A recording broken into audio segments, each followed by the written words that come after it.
602?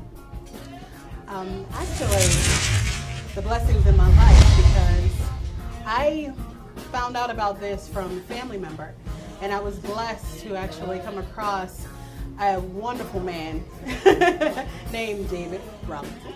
So I actually started a couple years in, but hopefully I'm doing a great job.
What brings you to Network 602?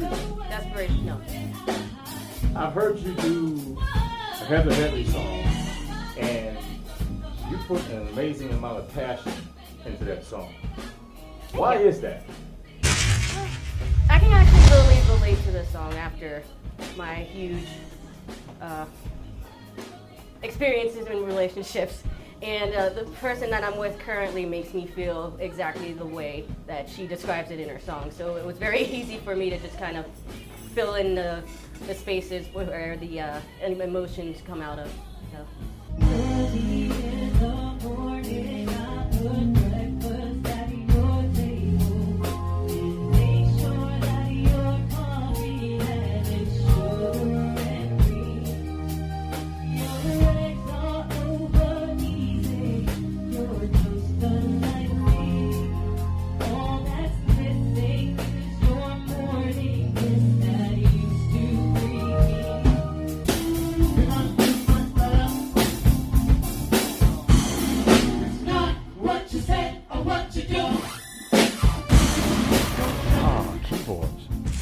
That had to be when I first gave my life to Christ. I used to listen to organists on the radio, and I loved the style that I heard from those musicians. Took me back to when I was a kid and used to listen to Booker T and the MGs and the organ that used to stand out on some of those songs, and Junior Walker and the All-Stars. I said, let me see if I can learn how to play this thing. So I used to sneak into church when I was in college, okay? And they had a Hammond organ sitting in there, so I used to sneak into the church and mess around with it to try and learn how to play. Didn't know what I was doing at all, but at least I got my start there doing that.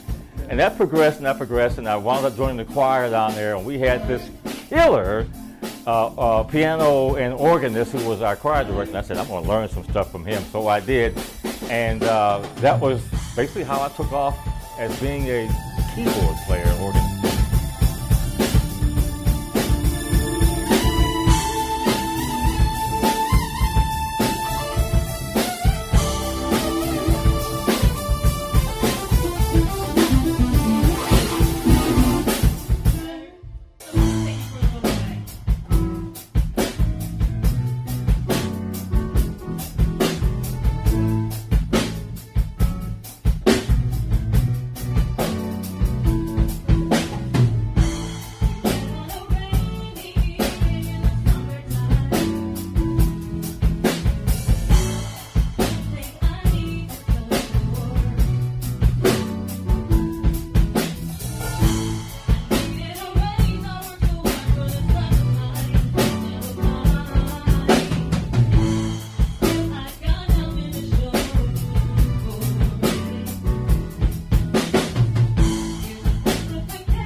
Together on the video project not too long ago. Yes, sir. I first got chance to play actually at a wedding reception. Yes, that's This dude is a one-man band. He was crushing it, man. He was crushing it. yes. So you contacted me about doing a video project for you, and that was at Bahama Breeze. And now we're actually working together. What brought you to this project? Just the vibes. Like I want to say, I'm bringing the Jamaica vibes to this project. But as you know, in Jamaica, we play everything, every styles of music, and I just feel like I can lend my style to this and just make it a complete package. And I really think I've nothing but good things to say with good people that like Kevin and David and everybody else who I just met. I just see the sky as the limit. I really, really believe in this situation. I don't think it's a last go around. I really think it's something that's going to really take us to another level, really, because people need this today. People are going to see it. They're going to see it. What I experienced tonight was spiritual, and it was like a blessing. So, all I can say is, all we're going to do is we're going to take it. We're going to take it to another this level that is needed today. All styles of music. I'm just loving it. Just still feeling high from this performance today.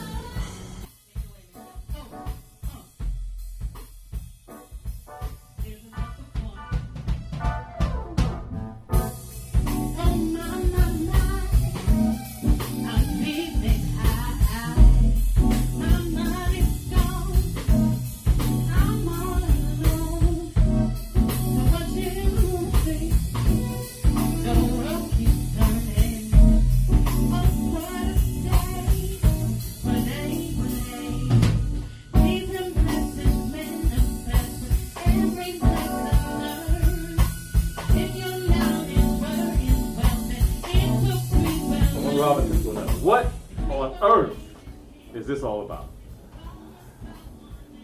It's about living your dreams. Something that, I don't know if it's from childhood, from birth, or whatever, it's in your spirit.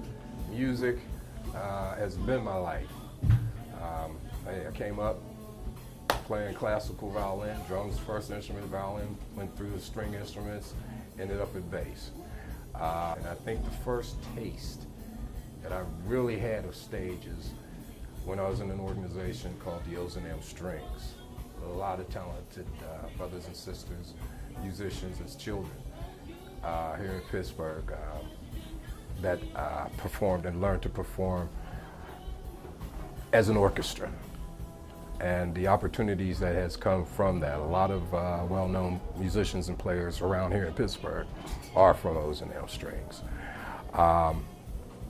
But with me, I kind of gave up music for about maybe 25 to 30 years. This is the last go around, let's do it.